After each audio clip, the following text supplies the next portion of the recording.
নমস্কাৰ, মই শ্ৰী কৰিশ্মা নাথ, নাগাৰদামৰ মহিলা পাঠক।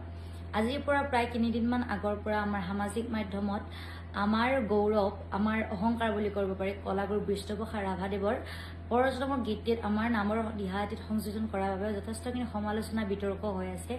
গতিকে মোক যদিও ক্ষমা বিচাৰৰ কথা কৈছিল, কিন্তু ইমানখিনি সমালোচনাৰ পাছত মই মানসিকভাৱে ইমানখিনি সবল নাছিলোঁ আৰু আজি মই এটি প্ৰতিক্ৰিয়া দিছোঁ। আৰু মই যদি কিবা ভুল ভ্ৰান্তি কৰিছোঁ, অজানিতে আমি এইখিনি কৰাৰ আমাৰ একদম ধৃষ্টতা নাছিলে, আমাক কাৰোবাক অপমান কৰাৰ আমাৰ একদম ধৃষ্টতা নাছিলে।